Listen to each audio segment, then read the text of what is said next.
Hello and welcome to News Tonight. My name is Rodan Gonzi, on sign language Mugadou Mohammed. Let's take a look at our top stories for the night.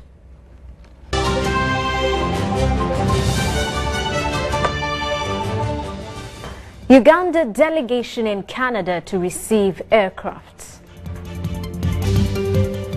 Oil exploration in Karamoja to start in 2 years. Police asks politicians to observe the law. The Four Sources starts countrywide registration of guns. And in sports, Uganda loses to Angola in under-17 AFCON game.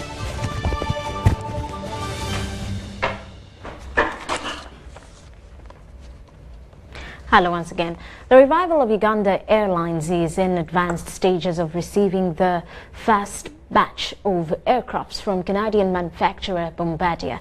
An order of 4 aircrafts was made with Bombardier for the regional routes and another 2 long-haul jets with Airbus. All the 6 expected before the end of 2020. We are reliably informed that the Minister for Works and Transport, Engineer Monica Zuba, Permanent Secretary at the Line Ministry Waiso Bagea, and the Interim CEO of Uganda National Airlines Company Limited, Ephraim Bajenda, are in Montreal, Canada to receive the aircrafts. The Ugandan government delegation, led by the Minister of Works and Transport, Engineer Monica Ntege Azuba, the Permanent Secretary Minister of Works, Waswa Bagea, and the CEO of Uganda Airlines, Ephraim Bajenda, have arrived in Montreal, Canada, after almost 18 hours in space. The delegation was received upon arrival by Uganda's High Commissioner to Canada, Joy Ruth Achieng. Arrived very safely. The flight was very good. We came on SN Brussels, and it was a very, very smooth flight actually. And the layover in Brussels was very short, only 3 hours, and then we got on Air Canada, but under SN Brussels. We got on Air Canada, a very good flight and a very comfortable plane, and we have arrived safely here. The main purpose of this visit is to receive the 2 aircrafts from Bombardier, a Canadian manufacturer. We'll have a ceremony on Tuesday where we are going to receive the planes officially. They will be handed to us. The crew has been here. The pilots have already tested the planes. The engineers have tested. And so everything is ready to us, just waiting for us to receive and to finish the legal part of it. That is what the CEO is going to do, so that they sign off. And after that, well, we go. We take our aircrafts. They will be ready. We were waiting for only one certificate from CAA, the certificate of airworthiness, but it will come around the 17th. The jets are expected to embark on the ferry flight on the 19th of this month and will reach Uganda on the 23rd. We are not supposed to fly on those aircrafts. The aircrafts will come with the delivery crew, like the minister said, pilots from Bombardier and our pilots with a few engineers. They will leave here on the 19th. The flight plan is such that they fly from here in Montreal, pass through Goose Bay in northern Canada. Then they will go to Reykjavik in Iceland. From there, they will go to Maastricht in Netherlands. From Maastricht, they will go to Aswan. From Aswan, they will arrive in Entebbe on Tuesday, the 23rd, at about 3 p.m. Mr. Bageya, the permanent secretary at the Ministry of Works and Transport, who is also in Kaduna, hails this as a tremendous milestone made by the country in reviving the national carrier. I'm happy that we are now here. It started way back in July 2017 when HE, the president, appointed a task force to support us in the exercise of acquiring the planes. We have worked closely with this task force to reach where we are. December 22nd, 2017, the task force concluded an implementation plan, a business and implementation plan, which have been implementing to guide the whole process. Before the official handover, we expect to have an opportunity with Bombardier to check on the aircrafts before they are delivered to Uganda. I'm Onyango Jackson reporting for UBC TV from Montreal, Canada. Well, the Ministry of Energy and Mineral Development has confirmed presence of crude oil flowing in Moroto Kadam Basin in Karamoja region. According to the Permanent Secretary, Ministry of Energy, Robert Kasande, a team from Entebbe Petroleum Directorate sent on ground has confirmed a petroleum working system and a reservoir. Addressing journalists about the upcoming oil and gas conference in May this year to take place in Mombasa, Kenya, Kasande said they are looking at earmarking around 2 billion Uganda shillings to aggressively promote the area for potential investors to start drilling in the next 2 years. That we are beginning to see in the Karamoja region, the Moroto Kadam Basin. That came as very exciting for us because when we were exploring in the Albert and Graben, what gave us the leads were when you find crude oil seeping into the surface, from the subsurface to the surface.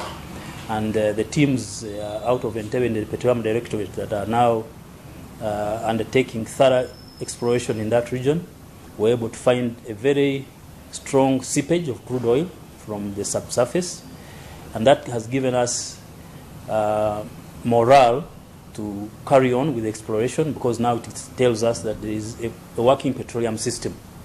By a working petroleum system, I mean at least the prerequisites that are required for you to find oil, like source rock that has generated this oil, that there has been migration from where it was sourced, that there is a structure where it can accumulate, and that there is a reservoir, have all been now confirmed by the teams.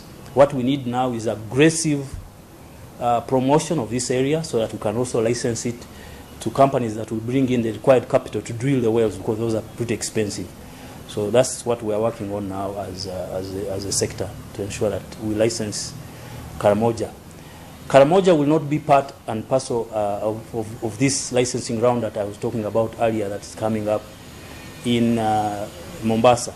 The announcement that's coming up in Mombasa, because it requires a lot of pre-preparation before you announce a licensing round of a given area. So we think that there is still work to be done by the ministry before we get to license Karamoja. But that's on the cards. I think in the next 2 years we should be licensing Karamoja to investors that are interested.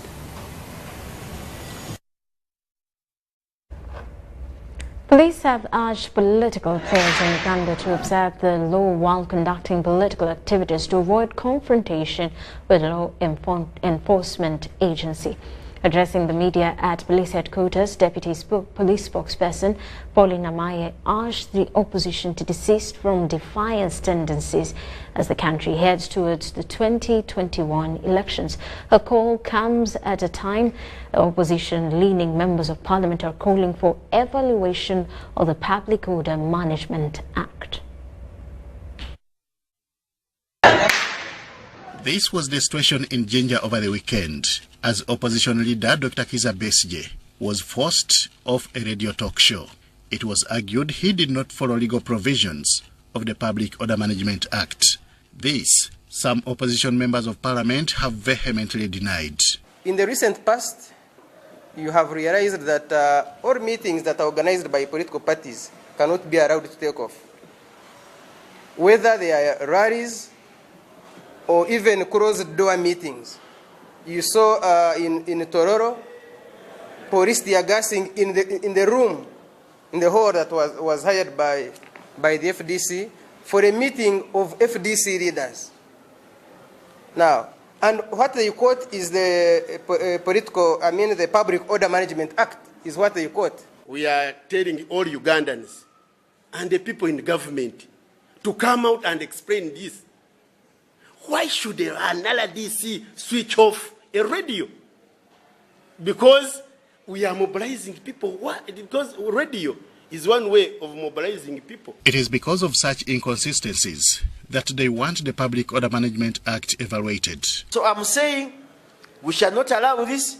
We are going to fight it. But I think it's high time, as the members of parliament, we carry out evaluation on the Public Order Management Act, how it has been handled. We find out really what is happening. But as they wait to see this through the August House, police is faulting them for not following the law during political rallies. In the process of policing, there are some means that you use to ensure that the law is followed. And so if it's not followed, then there's what you have to do. So we are saying that the police is abusing this law. Because they always quote it. You know, we have the law, Public Order Management, but which law are they quoting? So I'd like to encourage that as we move towards elections and definitely campaigns, there are many activities that people are going to be carrying out, but we encourage that they are all lawful so that we can all move at the same pace for the same goals. Namai urges politicians, especially from the opposition, to desist from defiance tendencies. We know that they go by the code of defiance, but if it involves breaking the law, then definitely you will have to come to face-to-face with those who implement the law, because the Public Order Management law is very clear. So it's very important that we move together if we are going to be successful. From both sides, all assertions are pointing at violating provisions of the Public Order Management Act. As to who is telling the truth, only time will tell, as opposition plan to drag to court security officers involved in the Saturday Jinja fracas. Henry Okrut, UBC.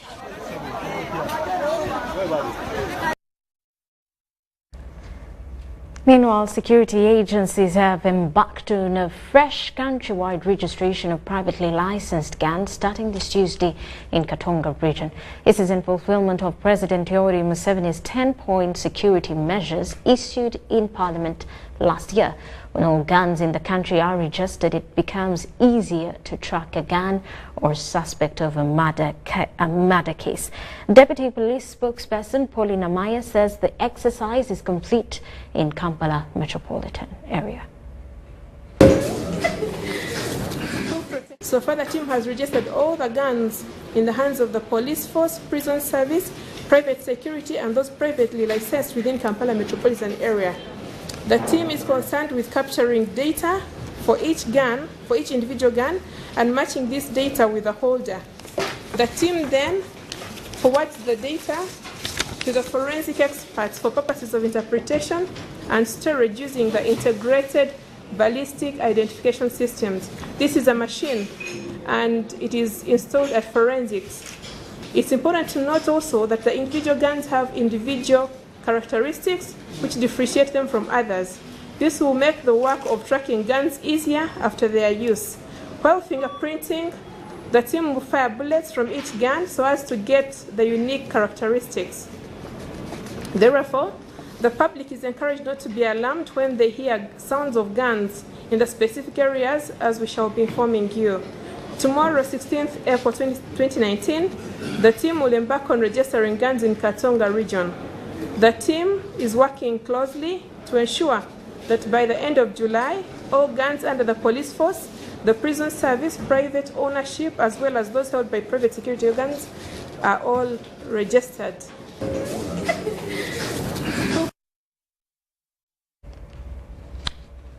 Society lawyer Malema Birizi Chiwanuka has filed an application of mandamus to compel the Chief Justice as the administrative head of the judiciary to give him reasons for delays of the age limit appeal ruling. According to Malema Birizi, a delay in this ruling is breach of paragraph 6(2) of the Uganda Judicial Code of Ethics. Meanwhile, ruling of the case has been set for Thursday.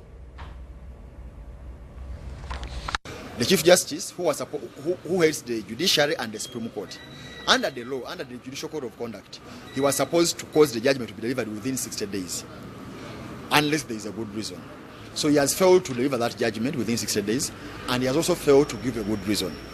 In August 2018, City lawyer Malema Birizi Chiwanuka filed an appeal in the Supreme Court challenging the presidential age limit judgment delivered by the Constitutional Court in Mbale.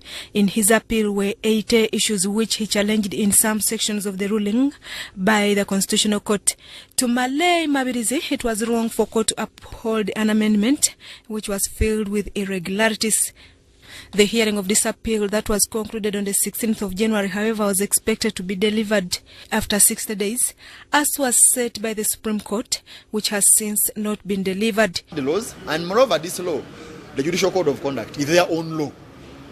The judges sat down and agreed on what is acceptable. They said if you don't deliver judgment, it shall be within 60 days. So principally, they must just comply with that law. Even if they don't need to be clean, but they need to comply with the law. That they must just know that they have timelines. In his mandamus file application in the Civil Division, Mabirizi wants the judgment delivered immediately or given reasons for delays of the delivery of the appeal verdict. When I wrote to him on 28th March to ask him for reasons, he never gave me any reason. He told me he was processing the judgment. So I want this court to compel him, first of all, to give me reasons. In alternative, if you cannot give those reasons, to do what? To deliver the judgment. Maybe the reason could be in that what? So that's the application now I've brought before court. He says the delay by court to give verdict is seemingly denying him justice. To give me reasons, because I'm praying for two prayers. If he doesn't have the judgment, let him give me a reason why he doesn't have that judgment. If he comes here and says I have a judgment, then he should deliver it. Mabirizi had threatened to seek justice at the regional courts and international continental court if his application is not honored. Now, Chief Justice, you are the head. Why are you not compelled to do this? Because if you don't do that, of course the crying is so much. If you had me at my submission, I was telling them that if this court, the Supreme Court and the Constitutional Court, do not stand up to comply with the law, then no other court will comply with what? With the law. So I think this is a litmus test where people now should stand and see what is going on. The age limit judgment was made in June 2018 in favor of the age limit removal by the Constitutional Court that sat in Mbale. Hassan Malema Birizi is one of the profound petitioners in the controversial age limit case 2017. Susan Naonga reporting.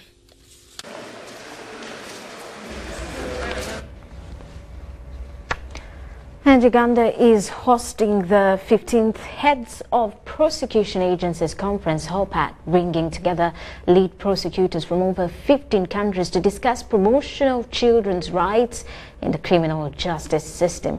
Director of Public Prosecutions, Justice Mike Chibita, says this offers an international platform for key sector players to rethink through some of the legislations and guidelines that do not favor child-friendly justice systems in Uganda and the globe in general. Justice Chibita justifies the theme protecting children's rights in criminal systems, saying children are the most vulnerable demographic in Uganda, accounting for over half of her population, yet the current laws seem to have neglected their contribution in promotion of justice for all. The chairman Case Backlog Committee, Justice Richard Butera, singles out defilement as one of the leading crimes committed against children in Uganda, suggesting that effective expedition and timely delivery of justice calls for a multidisciplinary system. The Heads of Prosecutors Agencies Conference happens every 2 years, running on themes formulated by the host country depending on individual needs.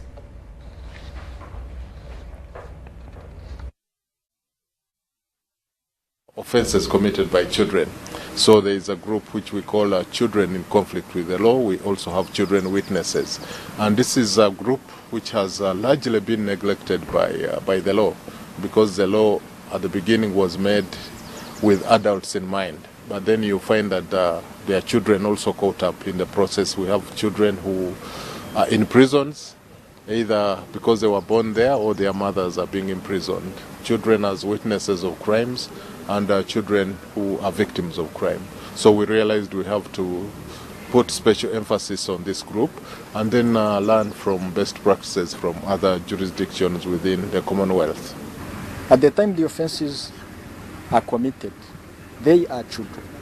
If you don't handle them quickly, they soon grow up, they tend to lose memory, they also feel at a later stage they don't have to repeat the story.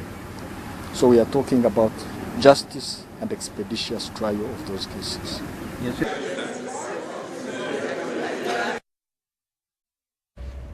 Farmers in Mitoma district have decried the lack of support from the Ministry of Agriculture, Animal Industries and Fisheries in their developmental projects, as far as advising them on pesticides to use, which continues to affect market for their products.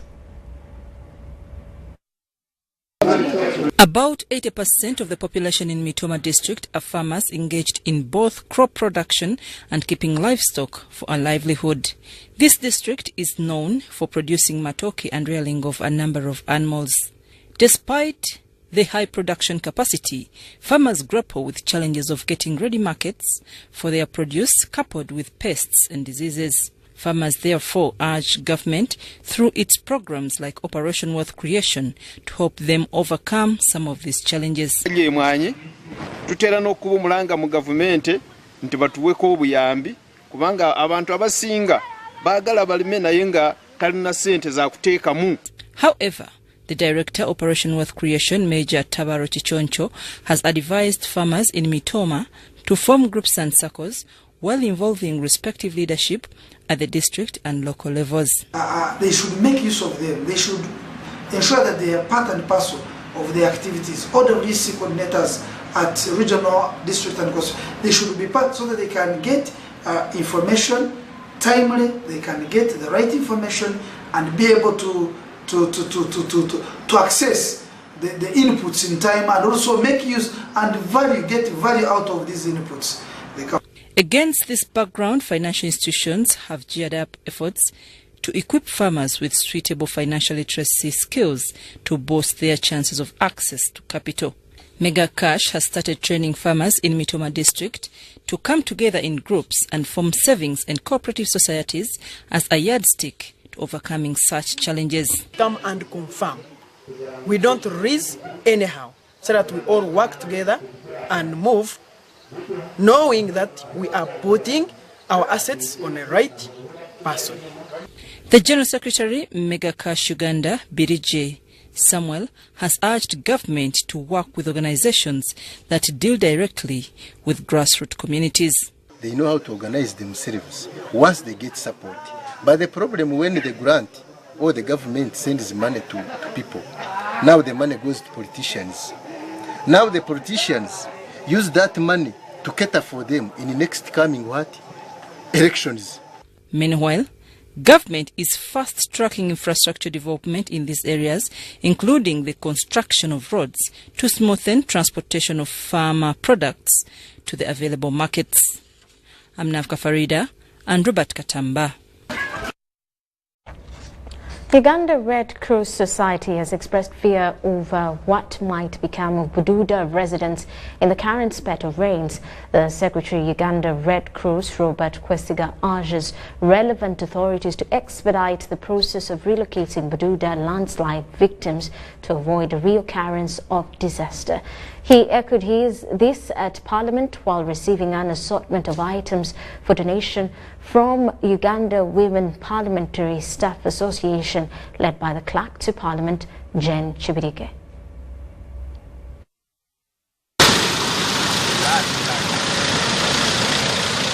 This was the aftermath of landslides in the Elgon district of Bududa in eastern Uganda, a disaster that occurred in October 2018. Natives became homeless and some lived in tents, largely depending on the generosity of Good Samaritans. 6 months later, the situation has not changed much, prompting Uganda Women Parliamentary Staff Association to join the Good Samaritans in extending a hand. We're going to continue this activity with the Uganda Red Cross as part of our CSR activity, because we know that they have a large demand and they're always out helping people. So we want to identify with them as women staff in the Parliament, as well as our male colleagues who have also expressed interest and willingness to join us. This assortment of items may not be all that these victims require, but like the saying goes, a bird in hand is worth more than two in the bush. It's something little, but please accept it. Coming from the bottom of our hearts and with love. And when you get there, you convey our sincere concern about what they've gone through.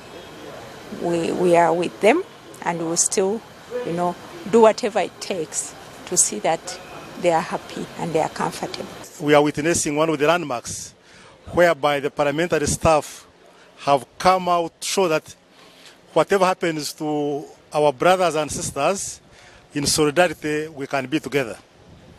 And so these items received will make sure, like we have always done, that they are given and handed over to the people of Bududa, and we come up with a formula as to how they can reach them and, of course, reach those who are deserving. But as he welcomes the gesture as timely, one contemplation remains stuck in his mind: the current rainy season in Bududa. This is why Robert Kwesiga wants the government relocation process expedited. We are worried because those people are still living in that terrain, which is subject to landslide, because they haven't been moved to the new location. So as it starts raining, first of all, we are doing what we call mitigation, alerting them in case to make sure that we don't lose lives. But to an extent, they are still exposed because they haven't been relocated. As of January 2019, government launched the first phase of the 32 billion shilling housing project for relocation of landslide victims from Bududa. A total of 7,200 people out of the 100,000 landslide victims were earmarked to benefit from the first set of houses in Bunambutia sub-county, Bulambuli district. Henry Okurut, UBC. Meanwhile, the Commission of Inquiry into Land Matters is investigating how the Ntende Peninsula Group in Chitende Wakiso district acquired over 180 acres of land allegedly belonging to the late Daudi Kisimbazi. The matter was filed to the land inquiry by the grandsons of the late Daudi Kisimbazi, pinning the chairperson Ntende Peninsula Group, Geoffrey Chitakule, and 10 others of fraud and malicious grabbing of Block 452 and Block 453 at Ntende and Ntabwe in Busiro, Wakiso district.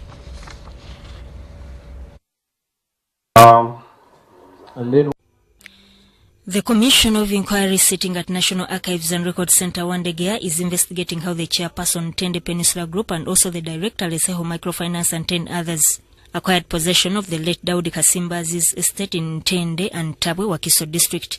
The late Daudi Kasimbazi is said to have acquired the contested land in the 1900s as a gift of fighting the First World War. Is your land neighboring a residence of genocide?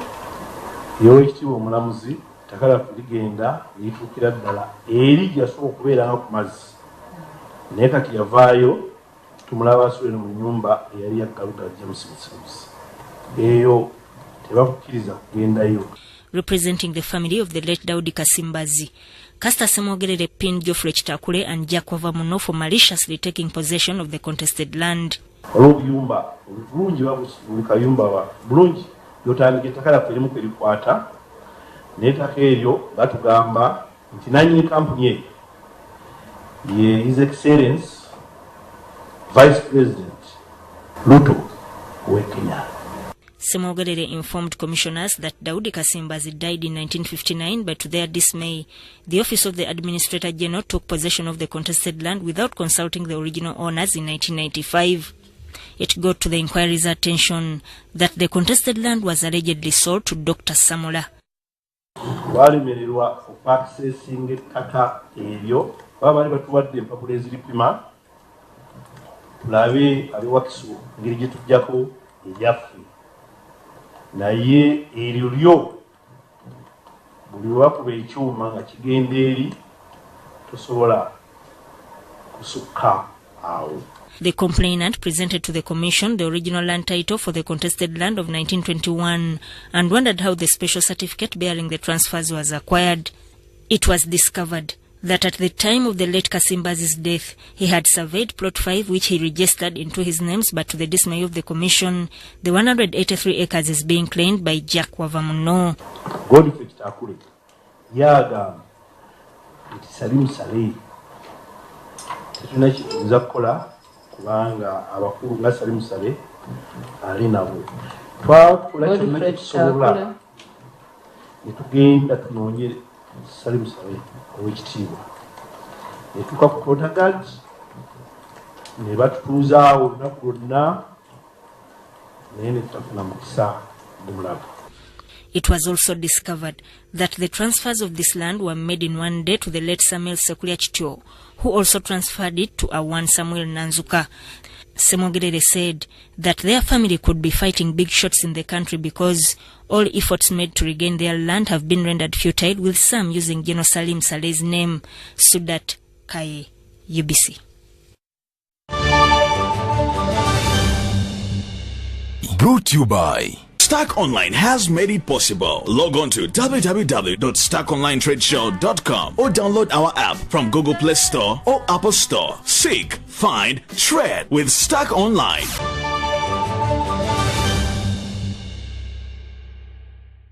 Non-business news. In the quest to increase coffee production in Uganda, sector players including government, NGOs and private farmers are realigning the necessary plans and strategies that can see the sector's improvement. Odulo Mark Arnold visited select group farmers in Kamuli district, eastern Uganda, to witness how they are bracing themselves for a revamped coffee sector. It was the first time crossing to eastern Uganda by ferry through Mbulamuti. The journey from Kampala to Kamuli through the route will take you about a 2-hour drive. Located in Busoga sub-region, Kamuli is one of Uganda's coffee-producing districts that have immense potential to contribute to the growth of the coffee sector. I got to interact with Sembera Fred, a mixed farmer of Buzaaya Growers Cooperative Union, who boasts of how his 15 years coffee growing experience has changed his family's life. I'm sleeping where you saw the house. Secondly, I've managed to educate my children. And even we are happy with my wife because we are becoming young and young every day. Fred was among other farmers that attended the coffee pricing training by Agribusiness Development Center in March. He testifies that the training was long overdue. We didn't know what they call price risk management. We were doing business when we had no idea. But after the training from ADC, at least there is a change. We are still using these local markets here. But this year, our target is to export at least a container. Kataba Abujuma, a coffee marketeer, cites ignorance of some farmers as a major blockade to marketing coffee both locally and internationally. Farmers tend to be beaten by the price of our competitors, who take the advantage of cheating them because of maybe their illiteracy and their ignorance. By the time we reach there, the competitors are taking unripe coffee. They are taking coffee that's very wet, which we do not buy as Buzaaya growers. And then for those who deliver the coffee to Buzaaya growers, we find that the coffee they bring, sometimes it is infested by diseases, which destroys the quality. Some poor storage also destroys the quality. So that reduces on the outturn that we get from the coffee grown around the place. Buzaaya Growers Cooperative Union is expected to deliver a weekly amount of coffee to its buyers. However, besides helping them bargain for better prices, collectively selling coffee has helped them gain creditworthiness. They are now negotiating better deals, they are getting better contracts, and actually my discussion with the marketing manager is indicated that they're actually getting into exportation. We've developed an idea of exporting the coffee ourselves because we've learned how to make a contract with an importer. And now those are the trends we are taking, which means that maybe we shall be making even more profits than we've been making before. As of the financial year 2017-2018, Uganda currently exports 6 million bags of coffee. Despite the achievements that the sector is registering, there is an urgent need for many farmers to neglect poor post-handling methods that affect the overall quality of coffee that Uganda exports. For UBC Business, Odilo Markanold in Kamuli District. Airtel Uganda, with 9.8 million subscribers as of December 2016, is certainly one of the largest mobile network providers in the country, representing a market share of approximately 44.5%. Now, in a bid to stay on top of the industry, Airtel Uganda has delivered its promise through the launch of Megatalk bundles and Data Blaster. Let's take a look. 2 months ago, Airtel Uganda launched its 100% 4G network as a way of creating easier communication for its masses and promised to give more offers and packages to its loyal customers. Airtel Uganda Mobile Communications, an information technology service provider in Uganda, has launched a new package for the season through the launch of Data Blaster and Megatalk bundles. For instance, our 500 bundle, which used to give you 6 minutes, is now giving you 10 minutes and is valid for 24 hours. We have also introduced a 5,000 price point in the daily bundles. So you would be able to load 5,000 shillings, and for 3 days you get 300 minutes that you can use to communicate with your loved ones and friends for a duration of 3 days. We have gone ahead to also introduce weekly bundles. We have a new weekly bundle for 2,000 shillings where we are giving you 45 minutes, valid for 7 days. We have another bundle which we originally were giving you 42 minutes at 3,500. We have now increased, we have actually doubled those minutes. From 42, we are now giving you 90 minutes. So you can imagine how long your conversations are going to be at the same price point of 3,500. We have also introduced another bundle of 10,000 for 14 days, where you now talk for 75 minutes, 750 minutes. The telecommunication company has revamped the Data Blaster bundles and voice bundles. The new package gives customers more opportunity to talk with the increase in data offers too. The volume increase on these bundles, for some are up to about 80%. So they're ranging between 80, 50, because we've increased across the board. I'll just basically talk about the common ones that you're currently used to. For example, the weekly 15,000 bundle that is giving you 3 GB, we've increased it to 4 GB. The weekly 20,000 bundle giving you 5 GB, we've increased it to 6 GB. Then in your popular monthly packs, we have the 50,000 12 GB, which has now been increased to 20 GB. So you are currently getting 12 GB for 50,000, and now you're going to get 20 GB for the same price. Our monthly 150K bundle was currently giving you 51 GB. It has been increased to 65 GB. These range from daily, weekly, monthly voice and data bundles available on the Airtel marketplace. Sandra Kahundagaba, UBC News. And still in business, an e-commerce company often referred to as Africa's Amazon, Jumia, has become the first startup from the continent to be listed on the New York Stock Exchange after an initial public offering. Founded by two French former McKinsey consultants and is backed by Germany's Rocket Internet, priced its initial public offering at $14.50, raising nearly $200 million and valuing the company at $1.1 billion, which makes it the largest African IPO outside the energy sector, with shares closed up 75% at $25.46. The company achieved upgrade to the New York Stock Exchange listed e-commerce platforms, having received trust from the consumers of their products. This is the story.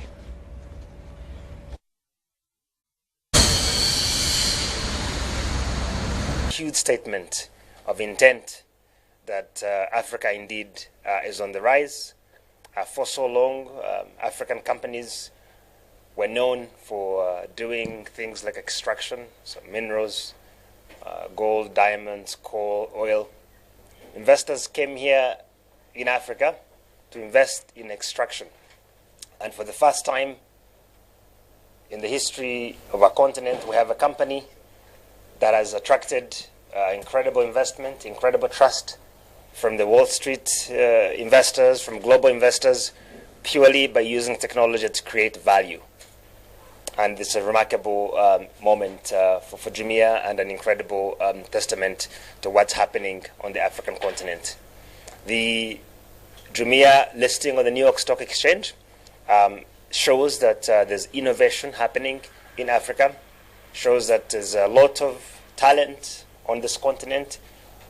There's technology is creating value for customers, for sellers, and that technology is happening as well on this continent.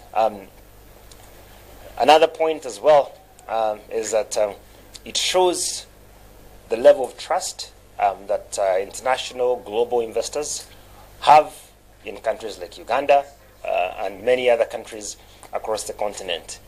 It's not very easy to do. The New York Stock Exchange is the premier, the largest stock exchange in the world. And for a company like Jumia to list, the first company to do that, is a huge milestone.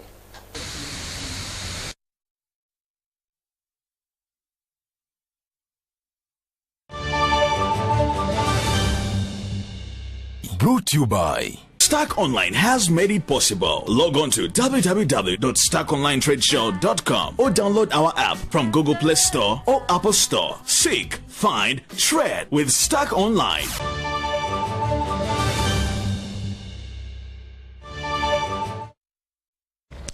Now, on the international scene, African Union Mission in Somalia has awarded Sierra Leone police officers stationed in Jubaland with medals and certificates for their exemplary contribution in securing the federal state. The ceremony was graced by the Deputy Special Representative of the Chairperson of the African Union Commission for Somalia, Simon Mulongo.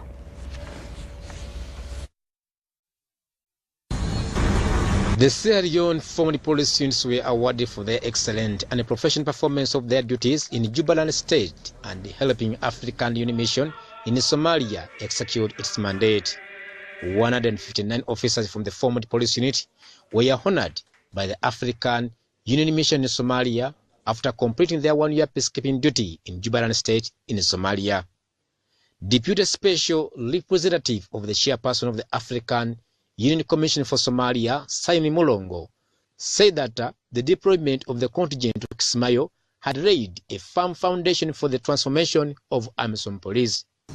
You are coming to Kismayo and operating in Jubaland is going to leave a historical mark for laying a foundation in this region for the police to regrow and become a fundamental contributor to the stability of Jubaland and Somalia in general. Commissioner Rex Dundan thanked the police contingent for working closely with the Jubaland administration in developing capacity of the police force and protecting communities against the insurgents. The police component has noted with delight that while performing the duties enumerated above, these members of this unit have been very exemplary, diligent, committed, and dedicated.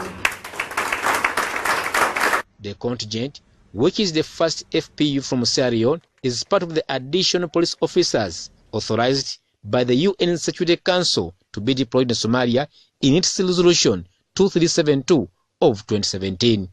The resolution sanctioned a minimum of 1,040 AMISOM police personnel and 5 foreign police units to help Somalia establish a strong police force. The ceremony was attended by the senior officials from the AMISOM, United Nations and Jubaland Administration, Magnus Jennerson. Mutesa Sida Haruna, AMISOM Newsroom for UBC News.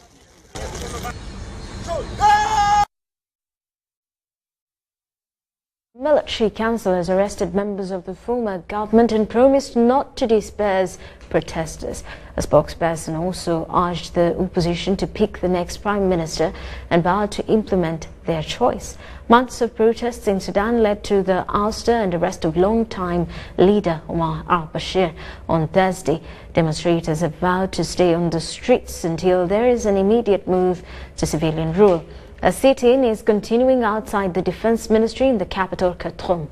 In a press conference on Sunday, spokesperson Major General Shamas Adin Shanto said the military council was ready to implement whatever civilian government the opposition parties agreed. He also said the army would not remove protesters from their sit-in by force, but called on protesters to let normal life resume and stop unauthorized roadblocks.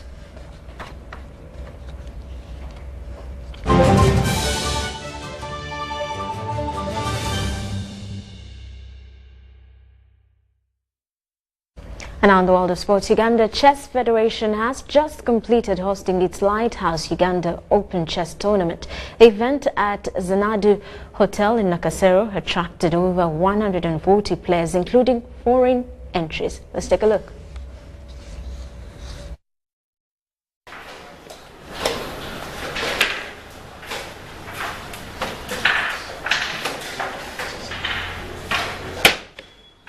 The curtains have fallen on the Lighthouse Uganda Open Chess Tournament hosted at Xanadu Hotel. Uganda Chess Federation revised the tournament rules and reduced the classic category to 7 rounds in order to incorporate the Bliss. We adopted a 7-round system for the first time, and we incorporated Blitz. And we thought it's a high-energy event, gives a good climax, and I hope you loved it. The rules of engagement at this Lighthouse Chess Club sponsored tournament dictated that men can play women and youth entertain seniors, a worthy venture that has seemed to benefit the youth. Number one, it was a great exposure for our children to participate in this open tournament, and I'm sure it was a struggle for all federations. Despite their ages, they put up a good fight together with the adults. We are actually going home with children who came with no ratings, and now they are going home with ratings. So I think that is a big plus for Kenya. In the men's classic category, FIDE Master Haruna Nsubga scored an impressive 6.5 points to take home the 1.5 million shillings top cash prize. First of all, the tournament was a success on my side, but the few challenges came in the first 2 rounds when I played the Somali guy, and the round 2 where I played some unknown hard player. But later on I stabilized and managed to win the rest of the games.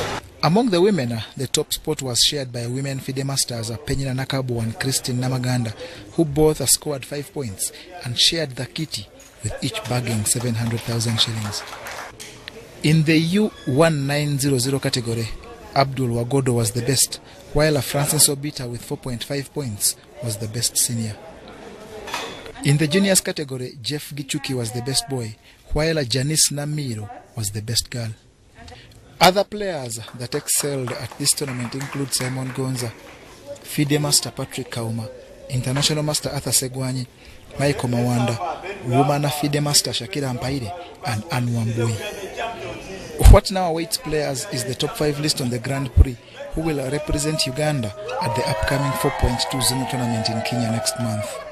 John Barnes, Sentamu, reporting. There are different football platforms set up to highlight talent across the globe. Football leagues tournaments set up at FIFA level look at identifying football talent. FIFA set up the five-a-side tournament of all African nations, and Uganda is taking part. Regional qualifiers took center stage in different parts of the country. Here are the details.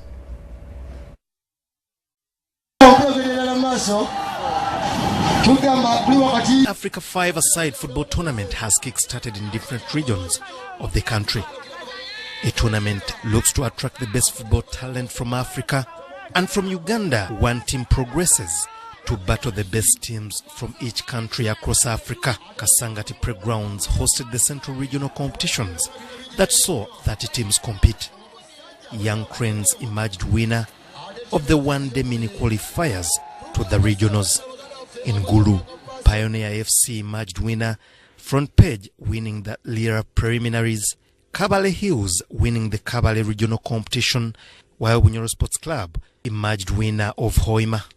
This is what we've been all fighting for, to reach where we've never gone, like going abroad. We've been playing soccer, club levels, first division, regional league, big league, super league, but we've never got such a chance. Since my childhood, I loved football and I love football. I also want to play and reach the level of the Geoffrey Massas, those who've been playing on national team. Geoffrey Massas I'm a striker by the way. That's why I've given an example of Massas, because he's also a striker. He was a very good striker.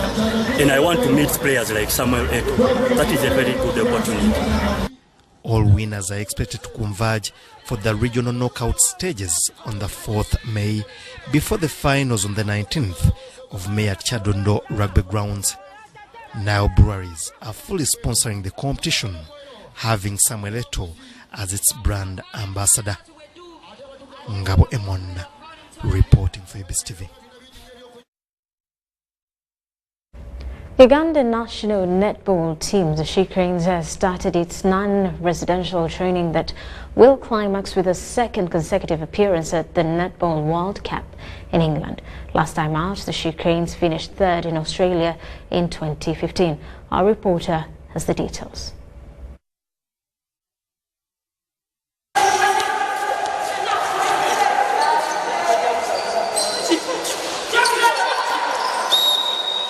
With less than 2 months to the 2019 Netball World Cup in England, Uganda's national team has started training.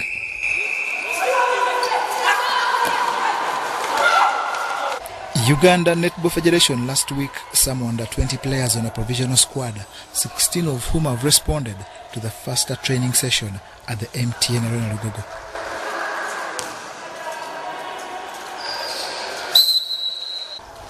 The team has 5 coaches, including Nelson Bogere, who tells us where emphasis will be laid.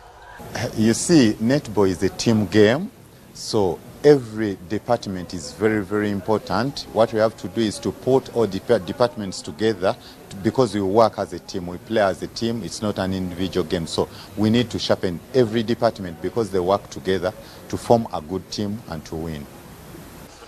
The players in training included Martha Soigi, Irene Akelo, Hindu Namotebi, Jessica Achana, Betty Kiza, and Lilian Agio. Our target is to go and show them what we are, because we left a record behind. That was 2015, and every team was wondering where we were coming from, the She Cranes, because it was our first time going for World Cup, and we showed them what we were. So this time we have to keep fit, train as a team, and be strong, go all out without fearing. These 20 players, inclusive of the 2 professionals, Peace Poscovi and Mary Nuba, will be reduced to 12 for the July 12th to 21st Vitality Netball World Cup. In England, Uganda is playing out of Group D alongside the hosts, Scotland and Samoa. John Burns, Sentamo, reporting.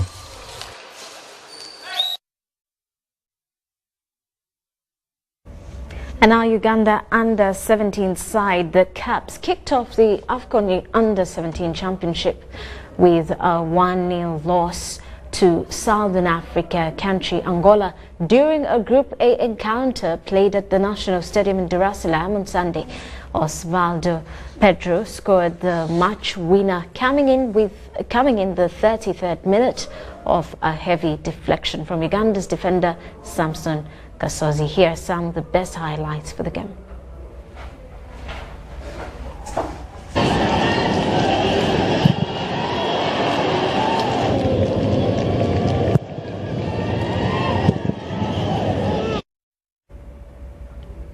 And with that, let's quickly take a look at our top stories for the night.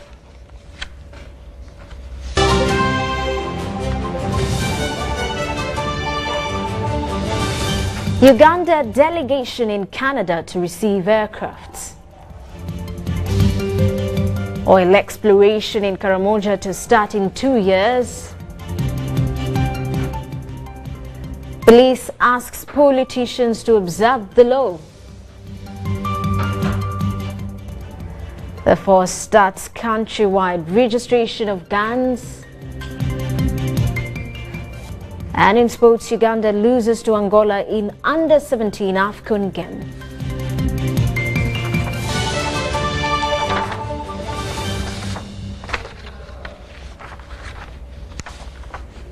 And that does it for News Tonight. Thank you for sticking with us. My name is Rhoda Ngonzi on Sign Language. Mugaza Mohammed.